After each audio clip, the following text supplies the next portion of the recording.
ไอทีประจำบ้านสวัสดีครับคลิปนี้มาสั้นๆนะครับเอาอะแดปเตอร์ DC to DC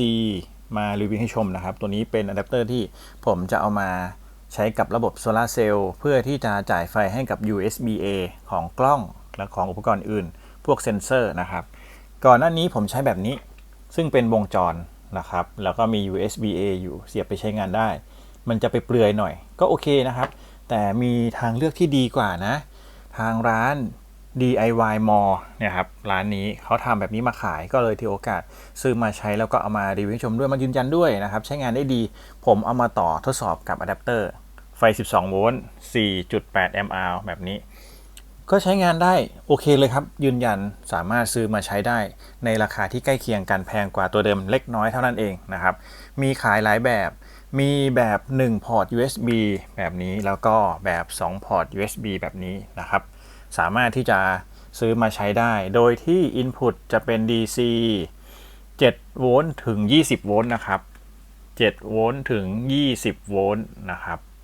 เป็นเล้งสามารถที่จะใช้กับไฟ12โวลต์ก็ได้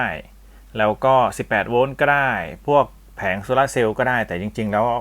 ถ้าเป็นแบบเนี้ยเหมาะกับการใช้งานกับแบตเตอรี่ทั่วไปครับจะเป็นแบตลิเธียมไอออนก็ได้หรือจะเป็นลิเธียมฟอสเฟตก็ได้18650แพ็คก็ได้นะครับด้วยความเป็นเล้งกว้างแบบเนี้ยอินพุตกว้างเราสามารถใช้ประโยชน์ได้หลายแบบนะครับส่วนเอาต์พุตก็เป็น5โวลต์3แอมป์แม็กนะครับสูงสุด3แอมป์ทดสอบแล้วใช้งานไม่ร้อนนะครับถ้า3แอมป์เนี่ยมา2พอร์ตก็ถือว่าใช้กับอุปกรณ์ได้2ตัว3แอมป์นี่น่าจะโอเคใช้งานได้บางทีอาจจะเหลือด้วยนะครับส่วน1พอร์ต3แอมป์คุณก็สามารถที่จะเอาไปใช้กับพวกกินกำลังไฟสูงได้15วัตต์นะครับผมทดสอบเต็มแม็กแบบนี้ผมจะเปิด2ชุดนะครับตอนนี้เปิดชุดล่างอยู่ร้อนมากนะ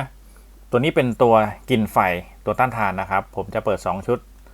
แตะไม่ได้เลยมันร้อนนะครับสังเกตดูตอนนี้ไฟที่เขาปล่อยออกมาก็จะเป็น 2.95 แอมป์เกือบจะ3แอมป์ท้วนนะครับโวลต์ตกนิดหน่อย 4.71 ถือว่ารับได้ครับกับการแปลงออกมาจากแบตเตอรี่แบบนี้นะครับค่อนข้างร้อนมากตอนแรกผมแปลงทดสอบแล้ว1รอบจับดูก็ถ้าเป็นกินแค่1แอมป์จะไม่ร้อนเลยนะครับถ้ากิน3แอมป์อย่างที่เห็นก็จะอุ่นๆขึ้นมานิดนึงนะครับถือว่าโอเคมันเป็นอุปกรณ์ที่แพ็คมาเรียบร้อยใส่กล่องมาแบบนี้กล่องพลาสติกนะครับถือว่าปั๊มมานะทำได้ดีนะครับแนะนำเลยตัวนี้ราคาก็ไม่ถึงร้อย